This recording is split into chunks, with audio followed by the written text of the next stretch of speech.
저는 결혼한 지 12년 된 평범한 가장입니다. 43살 광고 기획사 팀장으로 일하면서 아내와 초등학교 3학년 아들 하나를 키우고 있죠.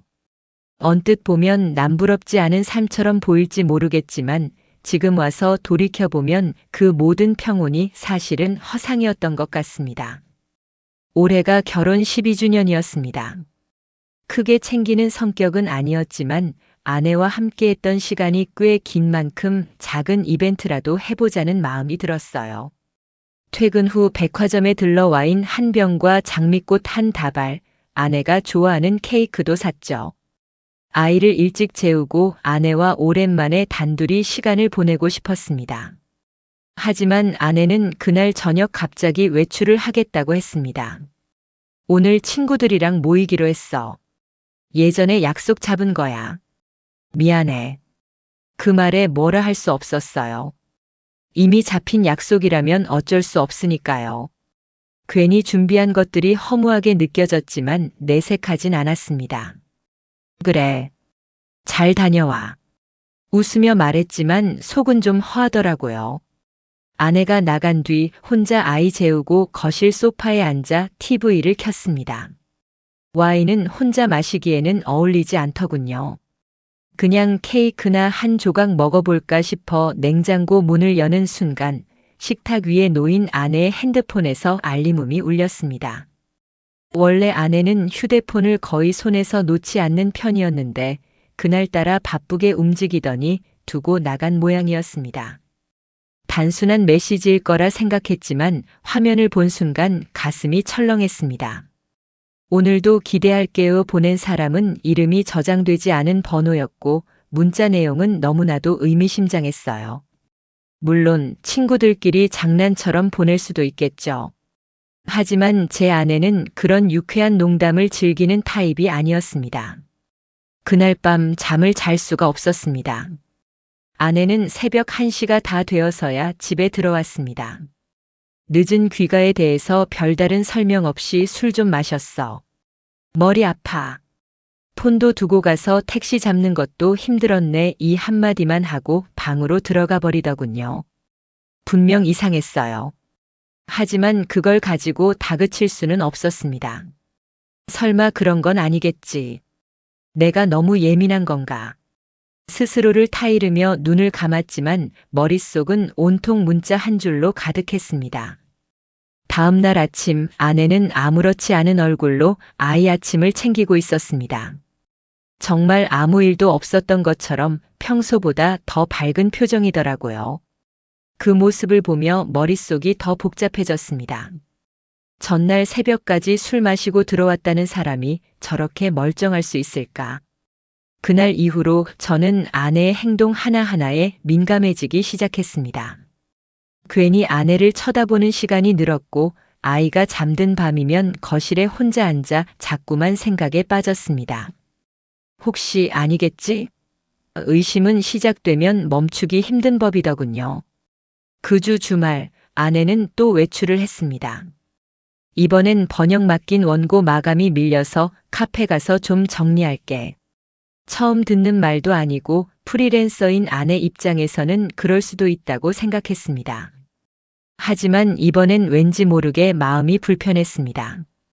그래서 괜찮은 척하며 말했죠. 그래. 다녀와. 필요한 거 있으면 문자해.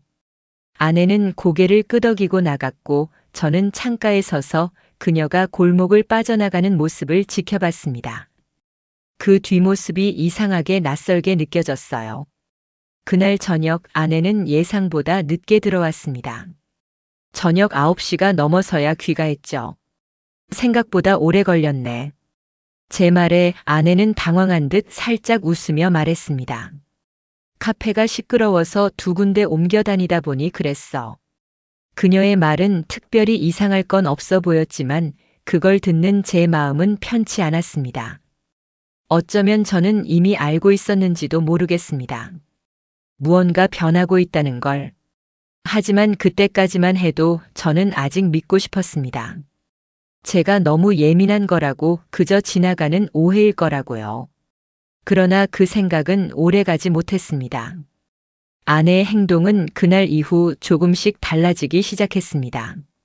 아침마다 거울 앞에 서 있는 시간이 길어졌고 화장도 전보다 더 꼼꼼하게 하고 나가더라고요. 원래는 거의 민낯으로 다니던 사람이었는데 이젠 립스틱 색깔 하나까지 고심하는 눈치였어요. 처음엔 기분 전환하려나 보다 했습니다. 하지만 그게 매일 반복되니 그 이유가 궁금해지더군요. 외출도 잦아졌습니다. 예전엔 일주일에 두세 번 나가던 사람이 요즘은 하루 걸러 외출을 했어요. 번역 마감 때문에 집중 좀 하려고. 집에선 일이 손에 안 잡혀서. 핑계는 늘 그럴듯했지만 제 마음속 의심은 점점 자라났습니다. 하루는 출근 전에 아내에게 물었어요. 오늘도 나가? 아내는 커피잔을 들며 고개를 끄덕였습니다. 응. 오늘 마감 하나 넘겨야 해서. 그러곤 부엌에서 아이 도시락을 챙겼습니다. 그런데 그날 도시락을 싸는 손놀림은 서툴고 산만했어요. 무언가 다른 생각을 하고 있는 사람처럼 보였습니다. 아이도 느끼는 게 있었는지 엄마는 요즘 왜 자꾸 늦게 와? 라고 물었습니다. 저는 괜히 웃으며 엄마 일이 많아서 그렇지라고 얼버무렸지만 그 말이 제 자신에게도 납득되지 않았습니다. 저녁이 되어도 집은 여전히 어수선했고 아내는 점점 집안일에 무심해졌습니다. 예전엔 세탁물도 바로바로 정리하고 식탁엔 항상 따뜻한 반찬이 올라왔는데 요즘은 배달음식으로 대충 때우는 날이 많아졌어요. 아이방 책상에 어제 먹은 우유가 그대로 놓여 있고 싱크대엔 설거지거리가 가득 쌓여 있었습니다. 말없이 그걸 정리하면서 마음 한쪽이 씁쓸했어요. 이게 정말 내가 알던 사람이 맞나? 그날 밤 아내는 늦은 귀가 후 욕실로 바로 들어갔습니다.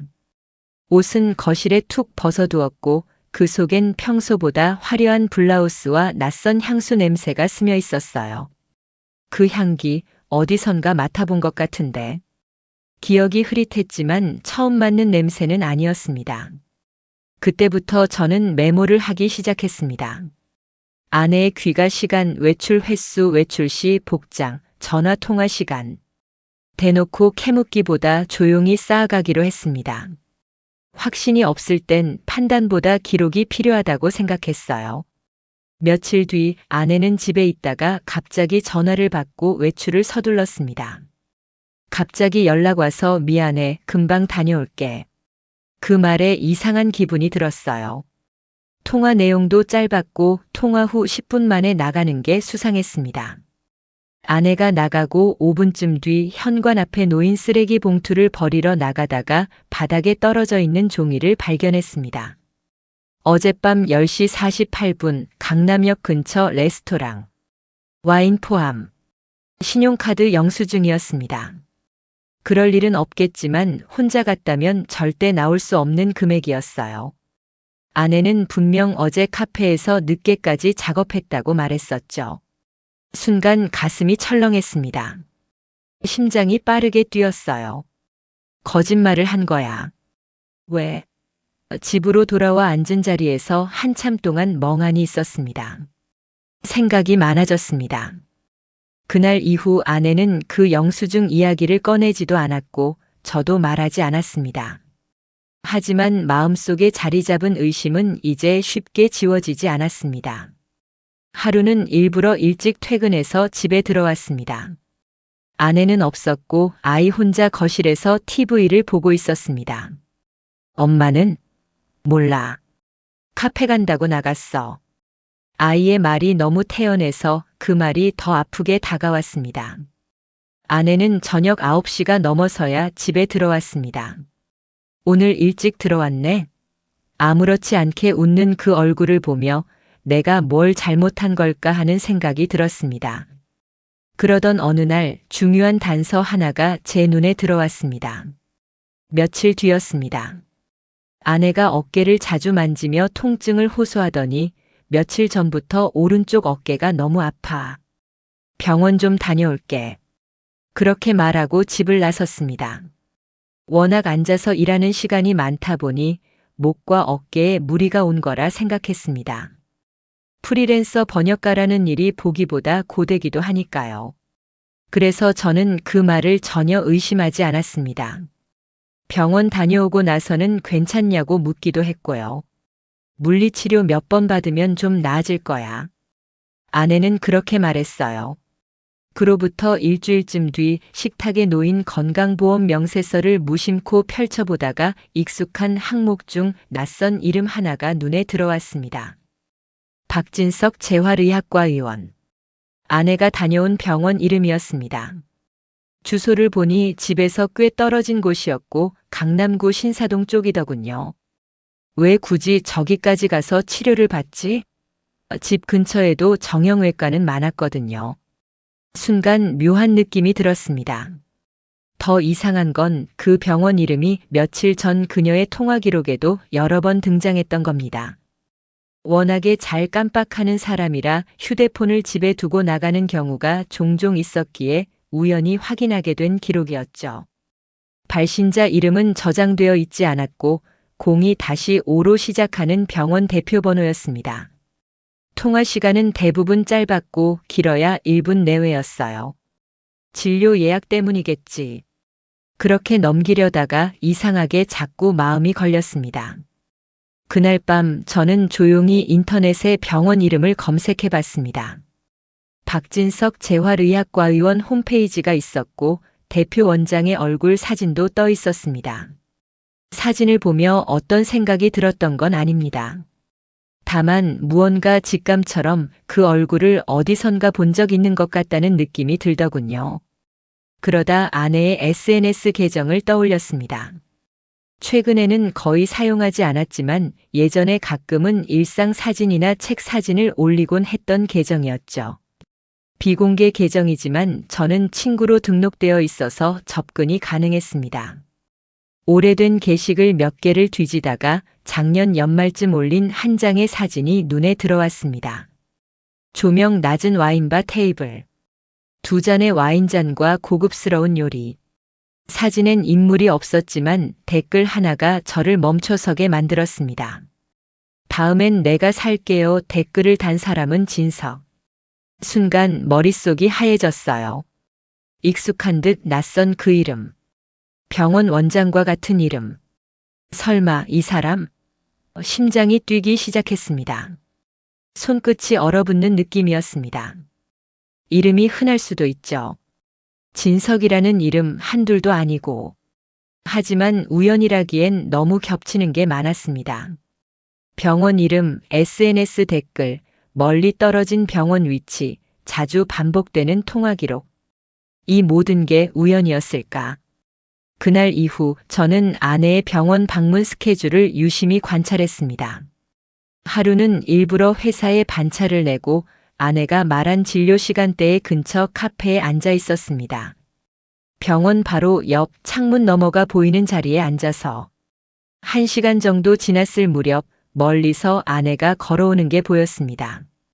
어깨에는 가벼운 핸드백, 평소보다 정돈된 외모. 그리고 그녀의 옆에는 한 남자가 함께 걷고 있었습니다. 흰색 진료복 위에 얇은 패딩을 걸친 낯선 남자. 두 사람은 병원 뒷길로 들어서며 다정하게 웃고 있었습니다. 그 순간 모든 게 명확해졌어요. 증거가 필요했습니다. 확실한 부정할 수 없는 무언가. 그리고 며칠 뒤 저는 결정적인 준비를 시작하게 됩니다. 그 주 금요일이었습니다.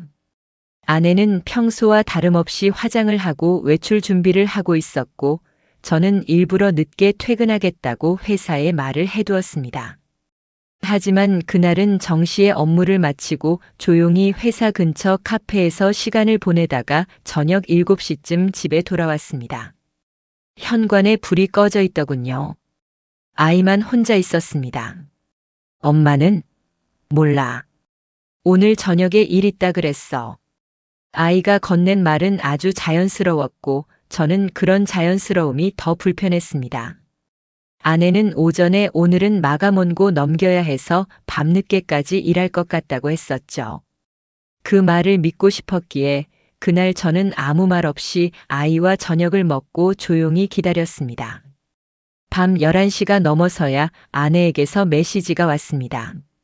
오늘 좀 늦어. 거의 끝났어. 먼저 자. 그 문장을 보며 저는 묘한 기시감을 느꼈습니다. 먼저 자. 그건 아내가 자주 쓰는 말이 아니었습니다. 무심한 듯 선 긋는 말투. 그런 작은 언어의 결이 평소와 달랐어요. 그날 밤 저는 거실에서 잠들었습니다.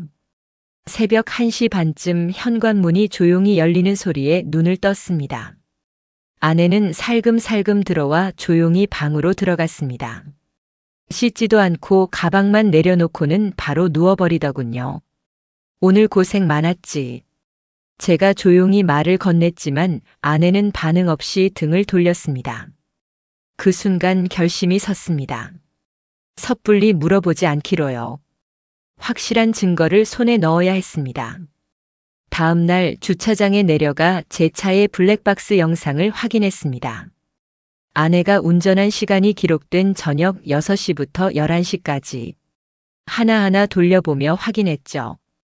그리고 결국 중요한 장면을 포착했습니다. 영상 속 아내는 강남역 인근 도로에 차를 세웠고 잠시 후 한 남자가 차에 타는 모습이 보였습니다. 그 남자 멀리서 봐도 익숙한 실루엣. 흰색 진료복을 입은 그 사람. 차는 그대로 어디론가 향했고 30분 정도가 지나 모텔 간판이 보이는 좁은 골목에 진입하는 영상이 나왔습니다. 그 순간 심장이 멎는 줄 알았습니다. 차는 그대로 사라졌고 다음 장면은 2시간이 훌쩍 지난 후였어요. 아내와 남자가 같은 차에 타고 나오는 장면. 남자는 근처 골목에서 내려 빠르게 사라졌고 아내는 다시 집 쪽으로 향했습니다. 충격이었습니다. 배신이었습니다. 끝이었습니다. 하지만 저는 아무 말도 하지 않았습니다. 그날 밤도 다음 날도 그 다음 주도 말을 하지 않기로 결심한 건 그들의 진실을 확인하고 나서였습니다. 그때까지는 단 하나의 실수도 허용하고 싶지 않았습니다.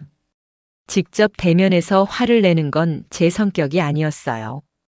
분노는 차갑게 식을 때 더 무서운 법이니까요. 이제 더 치밀하게 준비할 때였습니다. 지금부터가 진짜 시작이었으니까요. 그날 이후 저는 아내를 대하는 방식을 조금씩 바꿔나갔습니다. 표면적으로는 아무렇지 않게 행동했지만 속으로는 철저하게 거리를 두기 시작했어요. 아내와의 대화는 줄었고 아이와 보내는 시간이 점점 많아졌습니다. 퇴근 후 집에 돌아와도 아내에게 말을 걸지 않았고 식사 시간도 따로 했습니다. 그녀는 처음엔 무심한 듯 받아들였지만 몇 주가 지나자 슬쩍 묻더군요. 요즘 왜 이렇게 말이 없어졌어? 저는 눈을 마주치지 않은 채 일이 많아서. 그냥 피곤해. 그렇게 대답했죠. 거짓말이었습니다. 사실은 너무 또렷하게 모든 게 보이기 시작했기 때문에 더는 감정을 섞고 싶지 않았던 겁니다. 아내의 행동은 예전보다 더 조심스러워졌습니다. 외출 빈도는 줄어들었지만 그건 아마 제가 뭔가를 눈치챈 걸 느꼈기 때문이겠죠. 아내는 저에게 더 말을 걸기 시작했고 아이 앞에서는 평소보다 더 다정하게 굴었습니다.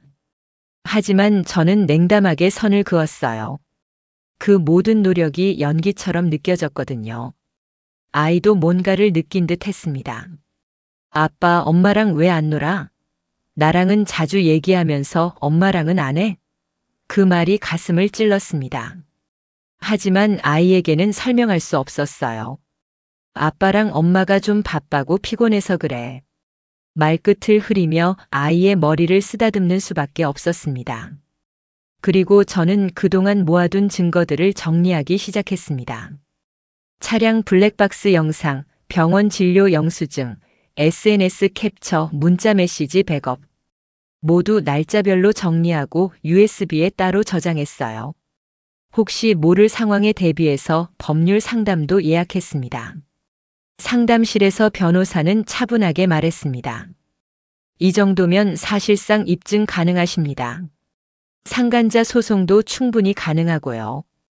그 말을 듣는 순간 머릿속이 복잡해졌습니다. 이혼. 그 단어는 너무 무겁고 너무 현실적이었습니다. 아들 얼굴이 떠올랐고 그 아이의 앞날이 스쳤어요. 그래서 당장은 움직이지 않기로 했습니다. 다만 거리를 더 확실하게 두는 쪽으로 방향을 잡았습니다. 각자의 생활, 각자의 시간, 그리고 각자의 감정.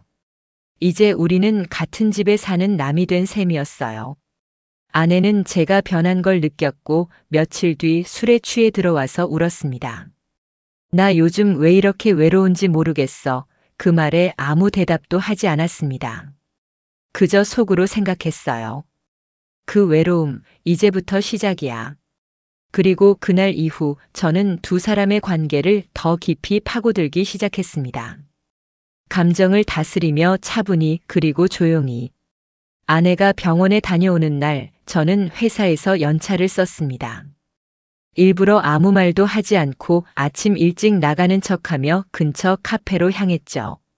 그리고는 그녀가 차를 끌고 집을 나서는 순간부터 조용히 뒤를 밟았습니다. 병원 앞에 도착한 아내는 차를 잠시 세우고 전화를 걸더군요.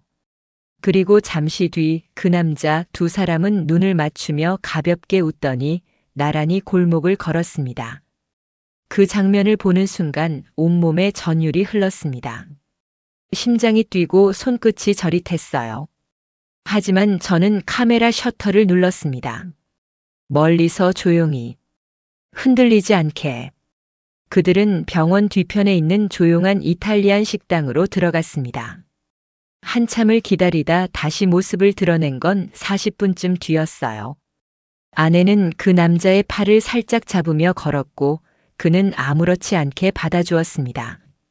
그 순간을 왜 그렇게 또렷하게 기억하냐고요?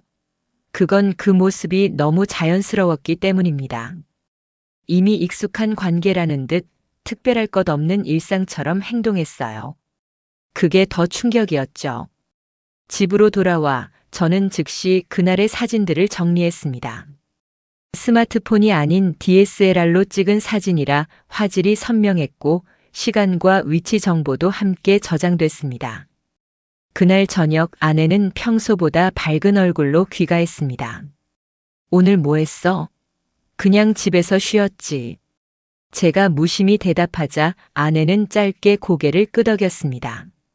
그 표정이 잊히질 않아요. 저 사람은 지금도 나를 속이고 있구나.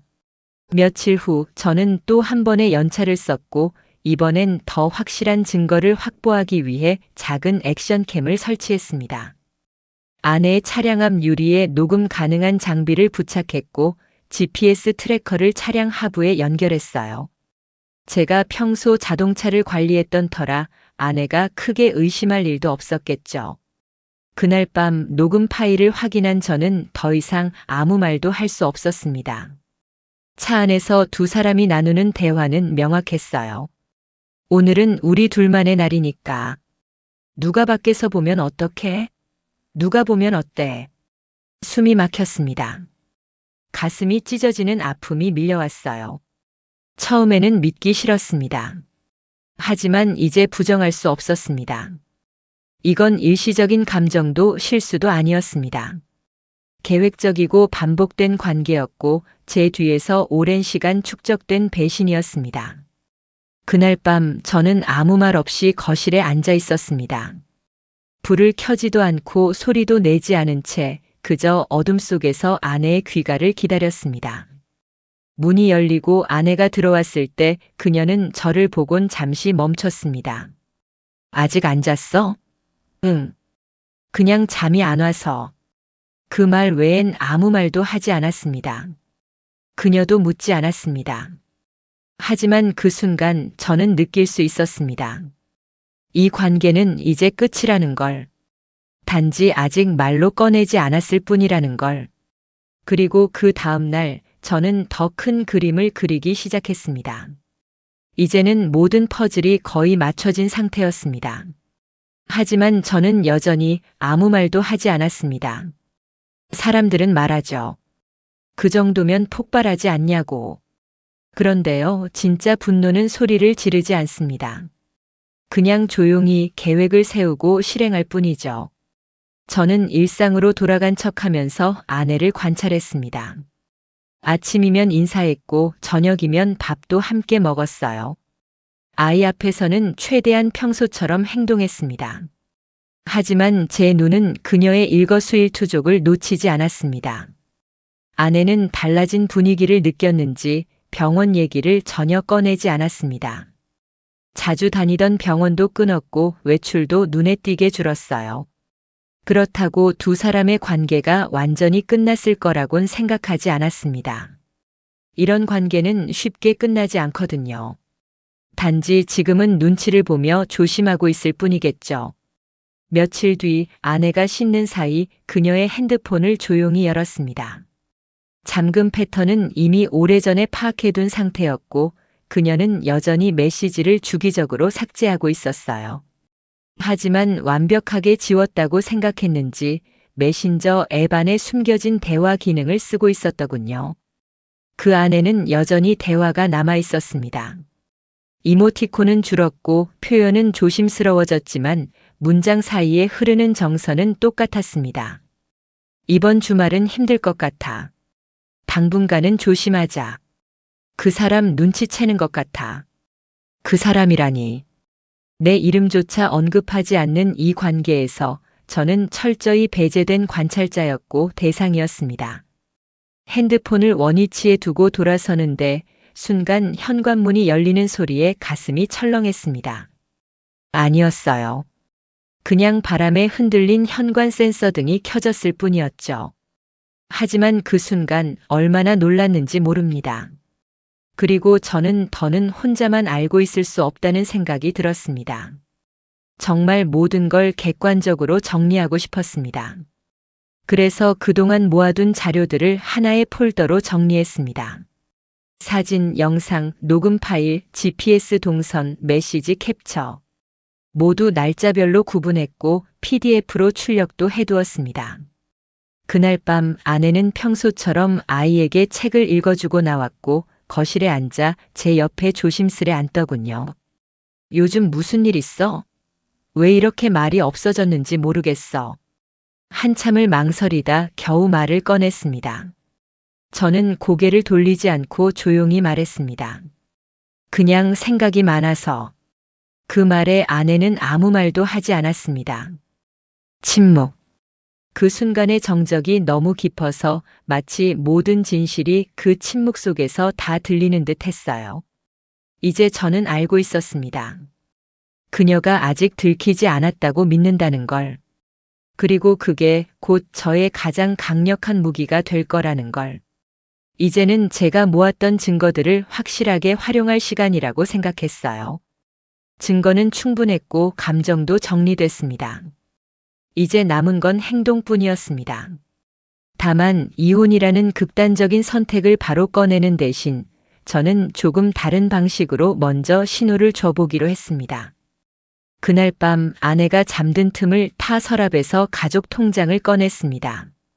제 명의로 된 통장과 공동생활비 통장, 그리고 아내 명의로 된 적금 계좌까지 모두 복사해서 엑셀로 정리했고 재산 현황을 따로 분리했습니다. 통장을 본다는 건 그 자체로 경고이기도 하니까요. 며칠 후 저는 퇴근 후 집에 돌아와 식탁에 앉아 아내에게 말했습니다. 잠깐 얘기 좀 하자. 아내는 놀란 표정으로 저를 바라봤고 저는 준비해둔 서류를 그녀 앞에 조용히 내밀었습니다. 재산 분할 협의서 이혼은 아니지만 경제권과 생활 공간을 분리하자는 내용이었습니다. 이게 뭐야? 아내의 목소리가 떨렸습니다. 그냥 앞으로 너도 너대로 살고 나도 나대로 살자는 얘기야. 갑자기 왜 이런 걸? 신뢰가 없는 결혼엔 계약만 남잖아. 말을 끝내고 그녀를 바라봤습니다. 아내는 눈을 피했습니다. 아무 말도 못하더군요. 그날 저녁 그녀는 밥도 먹지 않았고 방 안에 틀어박혀 나오지 않았습니다. 저는 평소처럼 아이와 시간을 보내고 조용히 거실에 앉아 있었습니다. 다음 날부터 분위기는 달라졌습니다. 아내는 불안한 눈빛으로 저를 쳐다봤고 말수도 줄어들었습니다. 저는 일부러 아무 설명도 하지 않았습니다. 오히려 평소보다 더 친절하게 굴었습니다. 식사를 챙기고 아이와 놀아주고 정리정돈도 꼼꼼히 했습니다. 그런 제 모습에 아내는 점점 더 불안해졌겠죠. 며칠 후 그녀가 먼저 말을 꺼냈습니다. 혹시 무슨 일 있었어? 무슨 일? 아니, 그냥 내가 뭘 잘못했나 싶어서. 그걸 왜 이제 와서 나한테 묻지? 그 한마디에 아내는 말을 잇지 못했습니다. 고개를 떨군 채 가만히 서 있더군요. 그날 이후 저는 법률사무소를 찾았습니다. 이제 단순한 분노를 넘어서 실제적인 분리 계획에 들어가기로 한 겁니다. 변호사는 말했습니다. 소송을 원하신다면 바로 진행도 가능합니다. 아직은 더 지켜보고 싶습니다. 이혼을 원하는 건 아니었습니다. 적어도 지금은요. 저는 감정적 처벌이 아닌 진짜 현실적 고통을 느끼게 하고 싶었습니다. 한 달 후 아내는 심리적으로 불안정한 모습이 많아졌습니다. 잠을 설치고 혼잣말을 하기도 했습니다. 핸드폰을 쥔 채 한참을 멍하니 서 있거나 아이와 대화할 때도 딴청을 부렸죠. 어쩌면 그때부터였을지도 모릅니다. 아내가 자신이 들켰다는 걸 느끼기 시작한 게. 하지만 저는 말하지 않았습니다. 알고 있다는 것도 모른다는 것도.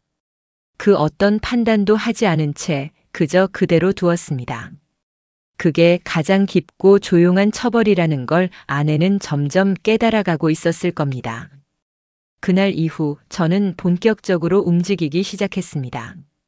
대놓고 드러내지 않았지만 아내와 그 남자에게 확실한 압박을 주기 위한 계획을 하나씩 실행에 옮겼습니다. 첫 번째는 병원 쪽이었습니다.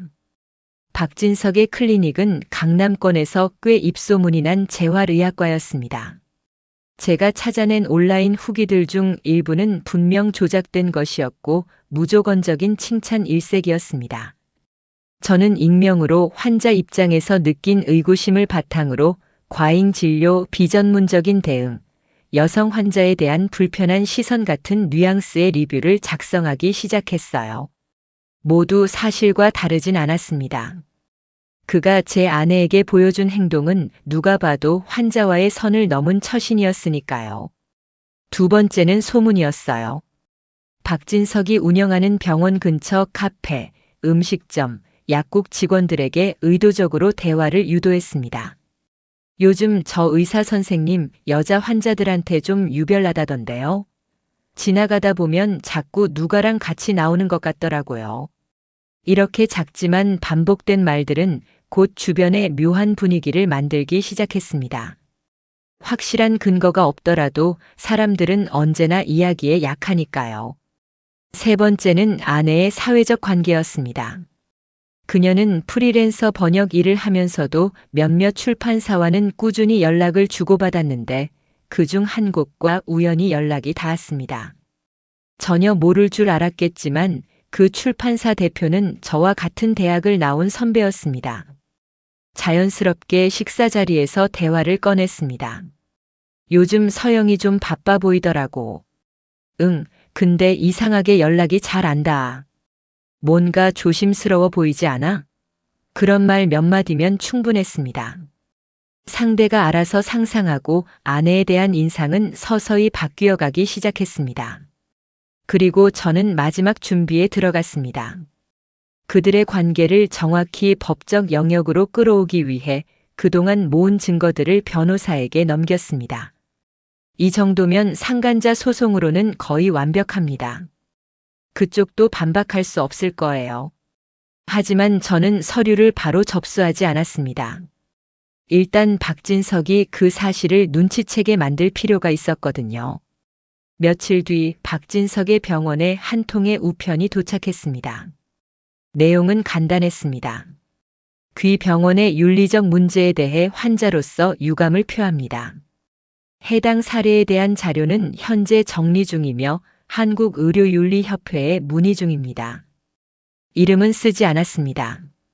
하지만 그는 알았을 겁니다. 누가 보냈는지 무엇을 알고 있는지. 그 후 병원 홈페이지에는 새로운 리뷰가 뜨기 시작했고 예약 취소 건수도 늘어났습니다. 그의 SNS 활동도 눈에 띄게 줄었고 진료 일정도 점점 축소됐습니다. 아내는 이 모든 흐름을 눈치채지 못한 듯 보였습니다. 하지만 박진석은 분명히 느꼈을 겁니다. 조금씩 천천히 자신의 기반이 무너지고 있다는 걸. 그리고 저는 그가 가장 불안해질 때까지 아무 말도 하지 않을 생각이었습니다. 그게 진짜 복수였으니까요. 박진석의 병원은 조용히 무너지고 있었습니다. SNS 계정은 삭제됐고 홈페이지 공지도 휴진 안내로 바뀌었어요. 출근 시간대에도 병원 앞은 썰렁했고 의료 포털에는 병원 폐업 관련 댓글들이 슬슬 올라오기 시작했죠. 그런데 놀라운 건 그 모든 일이 일어나는 동안 아내는 아무것도 눈치채지 못했다는 겁니다. 아니, 어쩌면 느끼고 있었지만 모른 척 했는지도 모르겠어요. 저는 여전히 아무 말도 하지 않았습니다. 그 어떤 증거도 대화도 꺼내지 않았습니다. 다만 평소처럼 집안일을 하고 아이와 시간을 보내고 그녀와는 철저히 감정 없는 대화만 나눴습니다. 반찬 좀 더 줄까? 세탁물 개놨어. 응. 이런 식의 짧고 단절된 대화만 오갔습니다. 그리고 그 침묵 속에서 서영은 점점 무너져 갔습니다. 하루는 밤에 갑자기 방문을 열고 들어와 내가 뭘 잘못했는지 말해줄 수는 없어? 라고 물었습니다. 그 말에 저는 고개만 끄덕였습니다. 그걸 정말 모른다고 생각해? 그녀는 그 말을 듣고 아무 말도 하지 못했어요. 그저 조용히 문을 닫고 방으로 들어가더군요. 며칠 뒤 아이가 제게 말했습니다. 아빠, 엄마 요즘 왜 맨날 울어? 저는 답하지 못했습니다. 그 아이에게 이 상황을 설명할 수는 없었어요. 하지만 분명히 느꼈습니다. 아내에게는 지금 이 모든 상황이 무언보다 더 큰 처벌이 되고 있다는 걸. 그녀는 스스로 무너지고 있었습니다. 제가 가한 건 단 한마디의 질책도 없었고 법적으로 소송을 건 것도 아니었습니다. 그저 아무것도 하지 않은 채 사실을 알고 있다는 존재로 남았을 뿐이었죠. 그 침묵이 그녀를 압박하고 있었고 그 죄책감이 서서히 일상을 갉아먹고 있었어요. 그리고 어느 날 그녀는 작은 메모 하나를 제 책상에 올려뒀습니다. 당신이 알고 있다는 거 이제야 확실히 알겠어. 그리고 나 너무 늦게 깨달았어. 저는 그 메모를 읽고 아무 반응도 하지 않았습니다. 메모를 서랍에 넣고 평소처럼 아이와 저녁을 준비했어요. 그게 제가 택한 방식이었습니다. 말로 하는 복수가 아니라 마음 깊은 곳을 파고드는 조용한 처벌. 그리고 그 효과는 지금처럼 서영이 눈을 피하고 아이 앞에서조차 웃지 못하는 걸 보면 충분했죠. 하지만 저는 거기서 멈추지 않을 생각이었습니다. 이제 마지막 조각만 남았거든요. 시간이 지나면서 서영은 점점 말이 없어졌습니다. 눈빛은 항상 불안했고 아이 앞에서도 웃음을 유지하지 못했죠. 예전엔 아이의 숙제를 챙기고 간식을 만들어주던 사람이 지금은 TV 앞에 멍하니 앉아있거나 창밖만 내다보고 있었습니다. 저는 그런 그녀를 보며 딱히 감정을 느끼지 않았습니다. 동정도 분노도 아니었어요. 그저 덤덤했습니다. 그게 제가 바랐던 거였으니까요. 아이 역시 변해가고 있었습니다. 예전엔 엄마 같이 놀자라며 달려가던 아이가 요즘은 저만 따라다녔습니다. 아빠랑 있는 게 더 좋아. 아무렇지 않게 말하는 그 목소리에 아내의 얼굴은 얼어붙었고 저는 가볍게 웃으며 아이를 안았습니다. 하루는 아내가 조심스레 물었습니다. 우리 계속 이렇게 살아야 하는 거야? 저는 잠시 생각하다가 대답했죠. 그건 내가 선택한 거니까. 그 한마디에 그녀는 아무 말도 하지 않았습니다. 오히려 고개를 끄덕이는 모습이 기이할 정도로 체념한 듯 보였어요. 그날 밤 그녀가 먼저 술을 꺼내 들었습니다. 소파에 앉아 조용히 잔을 들이켰고 저는 일부러 아무 말도 하지 않았어요. 잠시 후 그녀가 입을 열었습니다. 처음엔 그냥 잠깐이었어. 뭐가? 그 사람. 그냥 위로가 필요했었고 이제 와서 변명할 생각은 아니야. 그냥 그땐 당신이 너무 멀게 느껴졌어. 그 말을 듣고 저는 웃지도 분노하지도 않았습니다. 단지 한마디 했습니다. 사람은 멀어져도 선은 넘지 않아. 그녀는 잔을 내려놓고 조용히 눈물을 흘렸습니다. 하지만 저는 닦아주지 않았습니다. 이미 늦었으니까요. 그로부터 일주일 후 저는 마지막 결정을 내렸습니다. 아내에게 통보했습니다. 나는 당분간 너랑 떨어져서 살 거야. 너랑 같이 있는 게 아이한테 더 해롭다고 생각해. 당분간 널 지켜볼 거야. 어떻게 사는지. 그녀는 아무 말도 하지 않았습니다. 입술만 달싹였을 뿐 어떤 소리도 나오지 않았습니다. 결국 아이의 손을 잡고 집을 나서는 제 뒷모습을 그녀는 따라오지 않았습니다. 그게 아내가 감당해야 할 현실이었습니다. 눈물 한 방울로 되돌릴 수 없는, 돌이킬 수 없는 관계의 끝. 그리고 저는 알았습니다. 말로 싸우지 않아도, 폭로하지 않아도 진짜 고통은 침묵 속에서 시작된다는 걸. 그게 제가 그녀에게 준 마지막 선물이었습니다. 아내와의 집을 나온 지 벌써 석 달이 지났습니다. 아이와 단둘이 지내는 공간엔 더 이상 싸움도 의심도 침묵도 없습니다. 처음엔 불편했지만 지금은 조용함이 주는 평안이 더 큽니다. 아이는 빠르게 적응했습니다. 엄마를 그리워하진 않냐고요? 물론 처음 며칠은 그랬습니다. 하지만 지금은 잘 자고 잘 먹고 아빠랑 있는 게 좋아. 이 말이 어느 날부터 습관처럼 나왔습니다. 아내는 그동안 몇 번 연락을 해왔습니다. 장문의 메시지도 있었고 전화도 몇 번 걸려왔죠. 하지만 저는 읽기만 하고 받지는 않았습니다.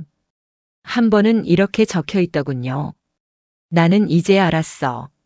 가장 큰 벌은 떠나는 게 아니라 떠나간 사람을 매일 기다리는 거라는 걸.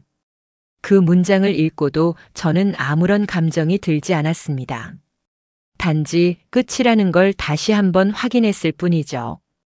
변호사에게는 상간자 소송을 보류해달라고 했습니다. 이미 그의 병원은 문을 닫았고 업계에도 이름이 오르내린다고 들었어요. 그 정도면 됐습니다. 복수는 완성됐고 이제는 저와 아이의 삶만 생각하고 싶었습니다. 주말이면 함께 마트에 가고 공원에서 자전거도 탑니다. 아이는 더 많이 웃고 저는 더 자주 사진을 찍게 됐습니다. 가끔 아이가 물어봅니다. 엄마는 언제 와? 그럴 땐 대답하지 않습니다. 그저 아이의 등을 쓰다듬으며 지금 여기엔 우리 둘이 있잖아. 그 말로 대신합니다. 그리고 저녁이 되면 TV를 끄고 불을 끄고 아이 옆에 누워 하루를 마무리합니다. 배신은 끝났고 그 끝은 소리 없이 조용히 지나갔습니다. 그리고 지금 제 곁엔 그 어떤 것보다 단단한 믿음이 남았습니다. 바로 나 자신에 대한 믿음. 그게 이 모든 이야기를 끝낸 뒤 제가 얻은 유일한 것이자 가장 소중한 것입니다.